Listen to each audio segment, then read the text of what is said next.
नमस्कार दोस्तों, जय हिंद, वंदे मातरम। मैं आपके साथ जायसवाल सर। आप सभी का स्वागत अभिनंदन है शिक्षक भर्ती के चैनल जायसवाल कोचिंग सेंटर पर, पावर्ड बाय शिक्षा ही प्रकाश है। बात करेंगे साथियों चाइल्ड डेवलपमेंट एंड पेडागोजी की बात करेंगे, बाल विकास शिक्षा शास्त्र के महत्वपूर्ण 30 प्रश्नों की बात करेंगे। और ये क्लास की कड़ी में आपका यह 32 नंबर क्लास है। और इसके पिछले क्लासेज भी अगर आप लोगों ने नहीं देखा है किसी कारणवश या पहली बार विजिट कर रहे हैं तो यहाँ पे आई बटन पे लिंक आएगा, प्लेलिस्ट आपको ऑलरेडी मिल जाएगा। चैनल को विजिट करेंगे तो सारे इसके जो पिछले क्लासेज हैं, जो 25 प्लस का स्कोर आप बाल विकास में करना है तो सारे इम्पोर्टेंट रहेंगे। ये प्रत्येक क्लास के प्रत्येक प्रश्न इंपॉर्टेंट है। तो चलिए साथियों, 30 महत्वपूर्ण प्रश्नों में से आप लोगों का स्कोर क्या है, आप लोगों का फीडबैक क्या है, आप लोग कमेंट के माध्यम से जरूर बताइएगा। क्लास को शुरुआत करते हैं। प्रथम प्रश्न आप लोगों की स्क्रीन पर है। किसी बच्चे का विद्यालय के मैदान में खेलते हुए निरीक्षण करना किस प्रकार का निरीक्षण होगा? औपचारिक निरीक्षण, अनौपचारिक, सहभागी या उपरोक्त में से कोई नहीं। तो किसी बच्चे का विद्यालय के मैदान में खेलते हुए निरीक्षण करना, यानी जो ही बच्चा है उस विद्यालय के मैदान में खेल रहा है और फिर उसका निरीक्षण कर रहा है, तो ऐसा जो निरीक्षण कहलाएगा वह अनौपचारिक निरीक्षण कहलाता है। बी ऑप्शन सही हो जाएगा। अगला प्रश्न है, निम्नलिखित में से कौन सा सतत और व्यापक मूल्यांकन से संबंधित नहीं है? इसे भारत के शिक्षक के अधिकार अधिनियम द्वारा अनिवार्य किया गया है। यह शिक्षण अधिनियम प्रक्रिया का एक अभिन्न अंग है। यह विभिन्न शिक्षा के क्षेत्रों में बच्चे की उपलब्धि पर केंद्रित है। या कह सकते हैं यह बच्चों को धीमे, खराब या बुद्धिमान के रूप में चिन्हित करने में उपयोगी होती है। तो आप सभी लोग जानते हैं जब भी सतत और व्यापक मूल्यांकन की बात करते हैं और 1 से 2 नंबर यहाँ से आता ही आता है, इस टॉपिक से संबंधित एक प्रश्न तो आएगा ही आएगा। तो सतत और व्यापक मूल्यांकन जो संबंधित होगा इसे भारत के शिक्षा के अधिकार अधिनियम द्वारा अनिवार्य किया गया है। यह शिक्षण अधिनियम प्रक्रिया का एक अभिन्न अंग है और यह विभिन्न शिक्षा क्षेत्रों में बच्चों की उपलब्धि पर केंद्रित है। लेकिन डी ऑप्शन जो है, ये बच्चों को धीमे और खराब बुद्धिमान के रूप में चिन्हित करने में उपयोगी है, ये बिल्कुल नहीं होगा। नेगेटिव प्रश्न है, इसलिए डी ऑप्शन सही हो जाएगा, क्योंकि आपका नेगेटिव पूछा ही जा रहा है। अगला प्रश्न क्या दिया गया, स्क्रीन पर दिया गया प्रश्न, आइए समझ लेते हैं। सतत एवं समग्र मूल्यांकन में क्या शामिल है? केवल संकलनात्मक आकलन शामिल है, ना तो रचनात्मक ना ही संकलनात्मक आकलन। विविध प्रकार की रणनीतियों का प्रयोग करते हुए दोनों संरचनात्मक संकलनात्मक आकलन का प्रयोग करना, या केवल संरचनात्मक आकलन। सभी प्यारे मित्र नीचे कमेंट करेंगे, फीडबैक करेंगे, अपना अपना कमेंट करेंगे। प्रत्येक भाई बहन गृहिणी सभी मित्रों को जय हिंद, वंदे मातरम, इंकलाब जिंदाबाद। एग्जाम को फतेह करना है तो प्रत्येक क्लास का सेशन इंपॉर्टेंट है। कमेंटमेंट बनिए, कमेंट कीजिए और अपना फीडबैक कीजिए। साथियों, सतत और समग्र मूल्यांकन में जब भी शामिल की बात की जाती है तो सतत मतलब विभिन्न प्रकार के रणनीतियों का प्रयोग करते हुए दोनों संरचनात्मक और संकलनात्मक आकलन का प्रयोग करना। तो यहाँ पर आप लोगों का सी ऑप्शन सही हो जाएगा। अगला प्रश्न क्या दिया गया है? अधिकतर बच्चों ने अंग्रेजी के परीक्षण में कम ग्रेड हासिल किए हैं, तो अध्यापक उनमें कम ग्रेड के लिए क्या करेगा? आप लोग भावी अध्यापक अध्यापिकाएं हैं, शिक्षक बंधु हैं। मान लीजिए आपकी नियुक्ति होती, आप अध्यापक अध्यापिका बनते हैं, तो आपकी कक्षा में जो अधिकतर बच्चे अंग्रेजी के परीक्षण में क्या है, कम ग्रेड हासिल किए। ग्रेड जो आपके ABCD जो आप बांटते हैं A+, B+ या ABCD में, उस ग्रेड की बात करेंगे। उसमें जो है ग्रेड के लिए आप क्या करेंगे? कम ग्रेड के लिए निदानात्मक मूल्यांकन, निपुणता परीक्षण, उपलब्धि या अभिक्षमता परीक्षण। साथियों, एक शिक्षक के रूप में आपका कार्य होता है, जो बच्चे कम ग्रेड कर रहे हैं तो उनका क्या है, उनका ढूंढना, निदान। तो क्या हो जाएगा, यह निदानात्मक मूल्यांकन हो जाएगा। पहला ऑप्शन सही हो जाएगा। अगला प्रश्न है, निम्न में से कौन सतत एवं व्यापक मूल्यांकन CCE का भाग नहीं हो सकता है? संचित अभिलेख, दत्तकार, अभिभावक शिक्षक बैठक या एनेक्डोटल रिकॉर्ड। सभी प्यारे मित्र जानते समझते हैं, आप लोग यानी सर्वज्ञ व्याख्याता लोग हैं। जब भी CCE की बात की जाती है, सतत एवं व्यापक मूल्यांकन का भाग नहीं हो सकता। साथियों, दत्तकार, अभिभावक शिक्षक बैठक और एनेक्डोटल जो रिकॉर्ड होता है, ये तीनों जो है सतत और व्यापक मूल्यांकन के भाग हैं, लेकिन आपका ये संचित अभिलेख भाग नहीं होगा। तो बात यह आती कि संचित अभिलेख किसका भाग है, तो ये साथियों पोर्टफोलियो की बात करेंगे। संचित अभिलेख एक पोर्टफोलियो के अंतर्गत आता है। अगला प्रश्न है, निम्नलिखित में से कौन सा कथन सतत व व्यापक मूल्यांकन के लिए सही नहीं दिया गया है। यह एक विद्यालय आधारित मूल्यांकन है। यह विद्यार्थियों में तनाव को कम करता है। इसमें नंबरों के स्थान पर गेट का प्रयोग होता है। इससे शिक्षकों पर बोझ बढ़ जाता है। तो ऐसा कथन जो सतत और व्यापक मूल्यांकन के लिए नहीं हो। देखिए, ऐसे सतत और व्यापक मूल्यांकन से सीसी से शिक्षकों पर बोझ नहीं बढ़ जाता। बोझ बढ़ना एक निगेटिव ऑप्शन बढ़ जाता है, खासतौर पेडागोजी शिक्षा शास्त्र में। तो ये हमारा निगेटिव ऑप्शन वैसे ही लग रहा है, तो डी ऑप्शन सही हो जाएगा। बाकी यह एक विद्यालय आधारित मूल्यांकन है, विद्यार्थियों में तनाव को कम करता है, नंबरों के स्थान पर गेट का प्रयोग होता है। ये भी ध्यान दीजिएगा, प्रश्न आ सकता है किस मूल्यांकन पर नंबरों के स्थान पर गेट का प्रयोग होता है। वह है सीसी मूल्यांकन, सतत एवं व्यापक मूल्यांकन पर। अगला प्रश्न है, पद व्यापक मूल्यांकन का तात्पर्य क्या होता है। अलग अलग समय किए जाने वाला मूल्यांकन, अध्यापकों के लिए समूह द्वारा किए जाने वाला मूल्यांकन, लंबी अवधि के कई टेस्ट, या विद्यार्थी की समृद्धि के शैक्षणिक व शैक्षणिक आयामों के मूल्यांकन की बात कर रहे हैं। देखिए, पद व्यापक मूल्यांकन का तात्पर्य यही होता है कि विद्यार्थी की समृद्धि के शैक्षणिक व शैक्षणिक आयामों का मूल्यांकन। डी ऑप्शन सही हो जाएगा। अगला प्रश्न जो कि बहुत ही महत्वपूर्ण है, सीसी में औपचारिक और योगात्मक का निर्धारण का कुल कितना मूल होता है। क्रमशः 40-60, 60-40, 50 या इनमें से कोई नहीं। सभी कमेंट कीजिएगा। यहाँ 40-50 भी कर सकते हैं, कोई भी ऑप्शन से यहाँ पे हो सकता है। तो यहाँ पे 40-50 कर लेते हैं। सीसी में औपचारिक और योगात्मक निर्धारण का कुल मूल्य कितना होता है। देखिए, औपचारिक की बात करें और योगात्मक, ये दोनों आपको ध्यान देना है। तो औपचारिक का 40 करना है और योगात्मक में कितना कर देना, 60। मतलब औपचारिक था, इसमें हमने 20 योग कर दिया तो वह 60 हो गया। तो योगात्मक 60, ये ध्यान दीजिएगा। अगला प्रश्न है, परीक्षा के स्थान पर सतत और व्यापक मूल्यांकन गुणवत्ता मूलक शिक्षक के लिए या शिक्षा के लिए अधिक उपयुक्त है। साथियों, परीक्षा के स्थान पर जो है सतत और व्यापक मूल्यांकन सीसी जो है गुणवत्ता मूलक शिक्षा के लिए अधिक उपयुक्त है, क्योंकि सीसी में जो है संज्ञानात्मक क्षेत्र का मूल्यांकन किया जाता है, सह संज्ञानात्मक क्षेत्र का मूल्यांकन सतत एवं व्यापक क्षेत्रों पर होता है या उपरोक्त सभी पर। देखिए, सीसी जो है अधिक उपयोगी इसलिए है परीक्षा के स्थान पर, क्योंकि संज्ञानात्मक क्षेत्र का मूल्यांकन होता है, सह संज्ञानात्मक क्षेत्र का भी मूल्यांकन होता है और मूल्यांकन सतत और व्यापक क्षेत्र में होता है। उपरोक्त सभी जो है डी ऑप्शन हमारा सही हो जाएगा। कोई भी डाउट हो आपको लोग कमेंट कर सकते हैं, फीडबैक कर सकते हैं। आपका कमेंट सर्वोपरि है, आप लोगों का फीडबैक सर्वमान है। आप सभी लोग भावी अध्यापक अध्यापिकाएं हैं और जयसवाल सर आप सभी का अभिनंदन स्वागत करते हैं। साथियों, सतत व्यापक मूल्यांकन में व्यापक शब्द से अभिप्राय क्या होता है। संज्ञानात्मक, सह संज्ञानात्मक, ए व बी दोनों या इनमें से कोई नहीं। देखिए, व्यापक कहते हैं ना, एक व्यापक रूप में विस्तार हुआ है। व्यापक शब्द आपने एक सुनने से पता चलता है कि बहुत बड़ा होगा। तो जब बड़ा होगा तो सतत और व्यापक मूल्यांकन में संज्ञानात्मक और सह संज्ञानात्मक दोनों का अभिप्राय होगा, क्योंकि हम पहले पढ़ चुके हैं इसके बारे में, पिछले क्वेश्चन की बात करें अगर। अगला प्रश्न है, सतत एवं व्यापक मूल्यांकन से तात्पर्य क्या होता है। नियमित रूप से मासिक परीक्षा लेना, सीखने की प्रक्रिया के दौरान शैक्षिक एवं शैक्षिक क्षेत्रों की नियमित रूप से आकलित करना, नियमित रूप से कक्षा में गतिविधियां आयोजित करना या अंक या ग्रेड प्रदान करना। तो सतत एवं व्यापक मूल्यांकन से जो तात्पर्य होता है वह सीखने की प्रक्रिया के दौरान शैक्षिक एवं शैक्षिक क्षेत्रों को नियमित रूप से आकलित करना होता है।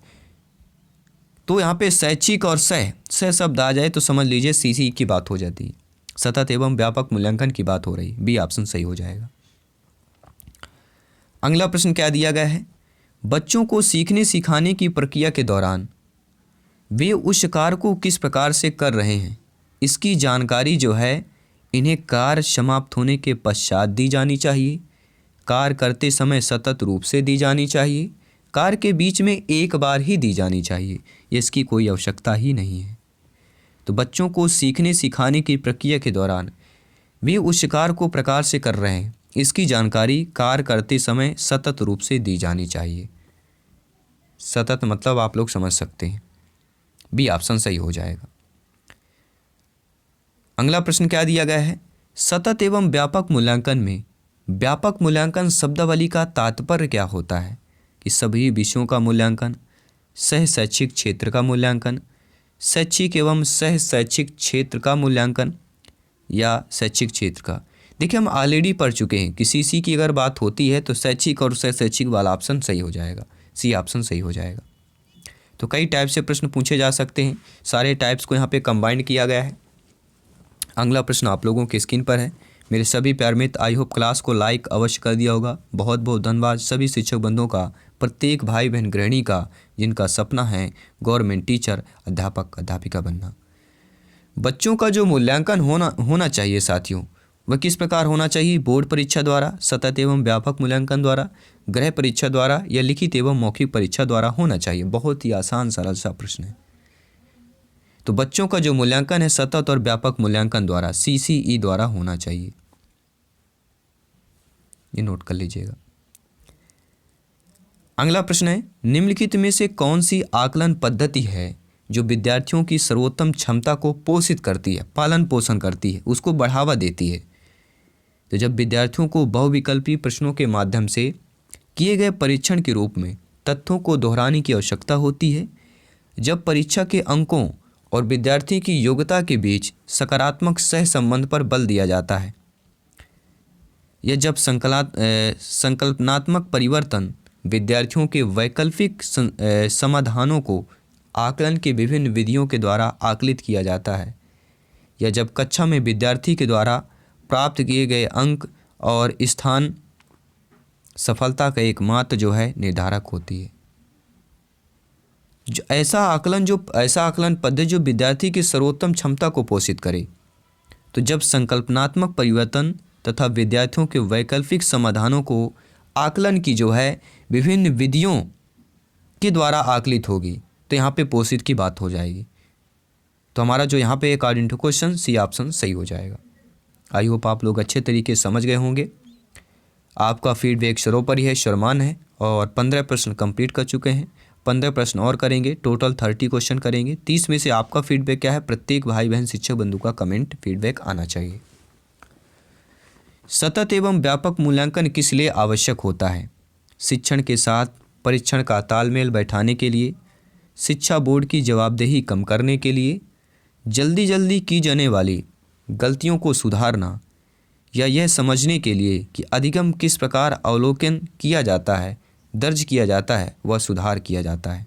साथियों बहुत ही अच्छा प्रश्न, महत्वपूर्ण प्रश्न पूछा गया है कि सतत और मूल्यांकन जो होता है वह किस लिए आवश्यक होता है?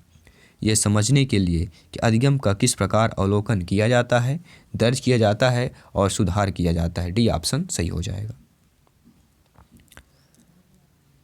अगला प्रश्न क्या पूछा जा रहा है? स्क्रीन पर आ गया है प्रश्न, आइए देख लेते हैं, समझ लेते हैं। सतत और व्यापक मूल्यांकन किस पर बल देता है? बोर्ड परीक्षाओं की आवश्यकता पर, सीखने को सुनिश्चित करने के लिए व्यापक स्केल पर निरंतर परीक्षण, या सीखने को किस प्रकार अवलोकित रिकॉर्ड और सुधारा जाए इस पर, या शिक्षण के साथ परीक्षाओं का सामंजस्य की बात करेंगे। सभी ध्यानपूर्वक समझिएगा। सतत और व्यापक मूल्यांकन जिस पर बल देता है वह सीखने के किस प्रकार अवलोकित रिकॉर्ड और सुधारा जाए इस पर बल देता है। सी ऑप्शन सही हो जाएगा। अगला प्रश्न है, आकलन को उपयोगी और रोचक प्रक्रिया बनाने के लिए किसके प्रति सचेत होना चाहिए? तो आकलन को क्या है? उपयोगी और रोचक प्रक्रिया बनाना है, तो किस लिए सचेत होना चाहिए या किसके लिए? विद्यार्थियों को बुद्धिमान और औसत परीक्षार्थी या शिक्षार्थी की उपाधि के लिए, शैक्षिक और सह शैक्षिक क्षेत्रों में विद्यार्थी के सीखने के बारे में जानकारी प्राप्त करने के लिए विविध तरीकों का प्रयोग। देखिए जहाँ पे शैक्षिक सह शैक्षिक दोनों चीज़ें आ रही है तो ये हमें ज़्यादा ऑप्शन चांसेज बनेगा, ठीक है। और बाकी भी 2 ऑप्शन इनको ही पढ़ लेते हैं, इसके बाद आंसर करेंगे। प्रतिपुष्ट फीडबैक देने के लिए तकनीकी भाषा का प्रयोग या अलग अलग विद्यार्थियों की तुलना करना। तो आकलन को उपयोगी और रोचक प्रक्रिया बनाना है तो उसके लिए हम सीसीई की बात करेंगे, अर्थात शैक्षिक सह शैक्षिक क्षेत्रों में विद्यार्थी के सीखने के बारे में जानकारी प्राप्त करने के लिए विविध तरीकों का प्रयोग करेंगे। बी ऑप्शन यहाँ पर साथियों सही हो जाएगा। अगला प्रश्न क्या दिया गया है, स्क्रीन पर आप लोगों के प्रश्न आ चुका है। सतत और व्यापक मूल्यांकन की योजना में जो व्यापक शब्द है ये किसके अलावा निम्नलिखित को द्वारा निर्देशित किया जाता है। इस प्रकार के प्रश्न जो है बहुत टफ होते हैं, माइंड को क्या है एक प्रकार से चूस लेते हैं, बहुत दिमाग खाते हैं, इसलिए ध्यानपूर्वक समझिएगा। तो सतत और व्यापक मूल्यांकन की योजना में जो व्यापक शब्द होता है यह किसके अलावा निम्नलिखित के द्वारा समर्थित किया जाएगा। जेपी गिलफोर्ड बुद्धि संरचना के सिद्धांत, एल थर्स्टन का प्राथमिक मानसिक योग्यता का सिद्धांत, बहुबुद्धि का सिद्धांत या सूचना प्रक्रमण के सिद्धांत की बात कर रहे हैं। तो सतत और व्यापक मूल्यांकन किसी जो व्यापक शब्द है ये जेपी गिलफोर्ड के अलावा सभी को समर्पित किया जाएगा। थर्स्टन, बहुबुद्धि के सिद्धांत और आपके सूचना प्रक्रमण सिद्धांत। ठीक है, तो ये ऑप्शन सही हो जाएगा। अगर आपको कोई भी डाउट हो आप लोग कमेंट कर सकते हैं। सतत एवं व्यापक मूल्यांकन के लिए निम्नलिखित में से क्या मात्रात्मक पूर्वापेक्षा का हिस्सा नहीं है। कक्षाएं, विद्यालय, शिक्षक, पाठ्यक्रम। तो साथियों मात्रात्मक पूर्वापेक्षा का जो पाठ्यक्रम है यह हिस्सा नहीं होगा। डी ऑप्शन सही हो जाएगा। विद्यालयी क्षेत्र में रचनात्मक निर्धारकों को जानने के लिए इनमें से कौन सा उपागम जो नहीं है। वार्तालाप कौशल, बहुविकल्पीय प्रश्न, परियोजना कार्य या मौखिक प्रश्न। बहुत ही महत्वपूर्ण प्रश्न है, ध्यानपूर्वक समझिएगा। तो विद्यालय में रचनात्मक निर्धारकों को जानने के लिए वार्तालाप कौशल, परियोजना, मौखिक ये तीनों उपागम होंगे, लेकिन आपका बहुविकल्पी जो उपागम नहीं होगा, इसलिए बी ऑप्शन सही हो जाएगा। अगला है निम्नलिखित में से कौन सा जो है प्रश्नावली विधि का दोष नहीं होगा। प्रश्नावली विधि आपने पढ़ी होगी, इसके दोष आपने जरूर पढ़ा होगा। अच्छे पत्र बनाना एक कठिन कार्य है। इस विधि में अनेक व्यक्तियों के विचार जाने जा सकते हैं। हो सकता है सम्मिलित प्रश्न जो है सुनियोजित ना हो, या हो सकता है कि लोग प्रश्नों को उत्तर देने में जो है रुचि रखते हों या रुचि ना रखते हों। यहाँ पे ना लिखा हुआ है, रुचि ना रखते हों। ठीक है, तो प्रश्नावली विधि का दोष नहीं है। देखिए सभी लोग जानते हैं अच्छे पत्र बनाना एक कठिन कार्य है, प्रश्नावली विधि का दोष है। हो सकता है सम्मिलित प्रश्न सुनियोजित ना हो, यह प्रश्नावली का दोष है। लेकिन इस विधि से अनेक व्यक्तियों के विचार जाने जा सकते हैं, ये आपका दोष नहीं है। तो बी ऑप्शन सही हो जाएगा। तो इसके लिए हमें जानना जरूरी होगा कि दोष कौन कौन से हैं। अब बात करेंगे अगले प्रश्न की। रचनात्मक उत्तरों के लिए क्या चाहिए होता है। जो रचनात्मक उत्तर होते हैं उनके मुक्त उत्तरीय प्रश्न चाहिए, उनको तथ्यपरक प्रश्न चाहिए, उनको सीमित उत्तर वाले प्रश्न चाहिए, या उनको प्रत्यक्ष प्रश्न चाहिए। देखिए रचना की बात कर रहे हैं, ध्यान दीजिएगा। तो रचनात्मक जो उत्तर होंगे, मान लीजिए आप रचनात्मक उत्तर आपके बच्चे दे रहे हैं, तो आपका जो प्रश्न होना चाहिए वह मुक्त उत्तरीय प्रश्न होना चाहिए। अगला है सर्वाधिक प्रभावशाली मूल्यांकन पद्धति कौन होती है। वार्षिक परीक्षा प्रणाली, सपुस्तक परीक्षण प्रणाली, सेमेस्टर प्रणाली या वस्तुनिष्ठ प्रश्न पत्र प्रणाली। तो सर्वाधिक जो प्रभावी मूल्यांकन होता है वह वस्तुनिष्ठ प्रश्न पत्र पद्धति यहाँ पे सर्वाधिक प्रभावी मूल्यांकन पद्धति मानी जाती है। डी ऑप्शन सही हो जाएगा। अगला प्रश्न है निबंधात्मक प्रश्नों के लिए इनमें से कौन सबसे अच्छा विकल्प होगा। न्यूटन की गति के नियम की चर्चा करें, न्यूटन की गति तीनों नियमों की व्याख्या करें, न्यूटन की गति का नियम क्या है, या न्यूटन की गति के नियम पर एक लेख लिखें। तो निबंधात्मक प्रश्नों की अगर बात करें, सबसे अच्छा विकल्प की बात करें, तो न्यूटन की गति नियम पर एक लेख लिखें, क्योंकि निबंध की बात कर रहा है और लेख क्या हो जाएगा, एक निबंध से संबंधित हो जाएगा। हो सकता है आप व्याख्या पर भी करें, लेकिन लेख यहाँ पे जो है सर्वाधिक अच्छा विकल्प माना जाएगा अकॉर्डिंग टू क्वेश्चंस। इनमें से परीक्षणों के गुण के संबंध में जो है वस्तुनिष्ठ परीक्षणों के गुण के संबंध में सही कथन को आपको चुनना है कि इनका अंकन जो है शीघ्रता और सुगमता से किया जा सकता है, ये परीक्षकों के व्यक्तिगत प्रभाव से प्रभावित नहीं होते हैं, वस्तुनिष्ठता के कारण ये अधिक विश्वसनीय एवं वैध होते हैं, या उपरोक्त में से कोई नहीं। तो साथियों अगर वस्तुनिष्ठ परीक्षा के गुण की बात करें तो इनका अंकन शीघ्रता और सुगमता से हो जाएगा, और ये परीक्षकों में व्यक्तिगत प्रभाव भी प्रभावित नहीं करता। इसको कम राइटिंग में काटा गया, इसको कम देंगे, व्यक्तिगत नहीं, अगर सही है तो सही है। और वस्तुनिष्ठता के कारण ये अधिक विश्वासी एवं वैध भी होता है कि अगर हमने जो सही किया है वो सही होगा, वो ऑप्शन सही होगा ही होगा। तो फर्स्ट सेकंड थर्ड जो तीनों जो हैं वस्तुनिष्ठ परीक्षा की ओर से संबंधित है, तो हमारा जो यहाँ पे बी ऑप्शन वाला सही हो जाएगा। अगला प्रश्न दिया गया है, 3-4 प्रश्न हैं, इनको भी कंप्लीट करते हैं, इस क्लास को कंप्लीट करते हैं और आने वाली क्लासेज की तैयारी करते हैं। परीक्षा में विद्यार्थियों के किस प्रकार प्रश्न पूछने चाहिए? स्मृति एवं समझ आधारित, वस्तुनिष्ठ एवं विषयगत, समझ एवं अनुप्रयोग आधारित, या केवल वस्तुनिष्ठ प्रश्न पूछे जाने चाहिए? तो परीक्षा की बात कर रहे हैं, एग्जाम टाइम की बात कर रहे हैं, तो स्टूडेंट से किस प्रकार के क्वेश्चन करेंगे आप लोग, एक शिक्षक के रूप में, एक अध्यापिका के रूप में? तो समझ एवं अनुप्रयोग आधारित आप लोग जो है प्रश्न करेंगे। सी ऑप्शन सही हो जाएगा। अब ऐसा क्यों होगा, आप लोग कमेंट कीजिए, इसका हम रीजन भी आप लोगों को बता देंगे। बहुविकल्पीय प्रश्न बच्चों की योग्यता का आकलन करते हैं। सही उत्तर के निर्माण करने में, सही उत्तर की व्याख्या करना, सही उत्तर की पहचान करना, या सही उत्तर का प्रत्याय स्मरण करना। तो जो बहुविकल्पीय प्रश्न होते हैं वह बच्चों की किस योग्यता का जो है आकलन करते हैं? सभी लोग फीडबैक कीजिएगा, कमेंट कीजिएगा। तो सही उत्तर की पहचान करने में जो बहुविकल्पी प्रश्न होते हैं वह बच्चों की योग्यता का किसका आकलन करते हैं? सही उत्तर की पहचान करने में करते हैं। ना वहाँ पे निर्माण करना, ना ही व्याख्या करना है, प्रत्यय स्मरण करना, वहाँ क्या है? सीधे उत्तर की पहचान करना है। सी ऑप्शन सही हो जाएगा। अगला है कि किस प्रकार के प्रश्नों को वस्तुनिष्ठ प्रश्नों की श्रेणी में रखा जाएगा? लघुत्तरात्मक, मुक्त, सत्य सत्य या निबंधात्मक? बहुत ही आसान सा प्रश्न है। 99% लोग यहाँ पे आप लोग इसका सही आंसर देंगे। जी हाँ, आई होप आप लोग कमेंट भी कर चुके होंगे कि ऐसा प्रश्न जो वस्तुनिष्ठ प्रश्नों की श्रेणी में आता हो वह सभी लोग जानते हैं, ना तो लघु आएगा, ना ही मुक्त आएगा, ना ही निबंध आएगा सत्य सत्य, क्योंकि सीधा आपको बताना है, सत्य या सत्य बताना है। 30वां प्रश्न आप लोगों की स्क्रीन पर है। विद्यार्थियों से प्रतिक्रिया प्राप्त करने का आदर्श प्रतीक्षा जो समय होता है किसके सही अनुपात में होना चाहिए? पिछले पाठों के प्रश्नों का उत्तर देने के लिए विद्यार्थियों द्वारा लिया गया समय पर, या वास्तविक जीवन में प्रश्न की प्रासंगिकता पर, या पाठचर्या में प्रकरण विशेष के लिए आवंटित समय पर, या प्रश्न का कठिनाई स्तर पर होना चाहिए? तो विद्यार्थियों से प्रतिक्रिया प्राप्त करने का जो आदर्श प्रतीक्षा जो समय होता है वह प्रश्न की कठिनाई स्तर के सही अनुपात में होना चाहिए।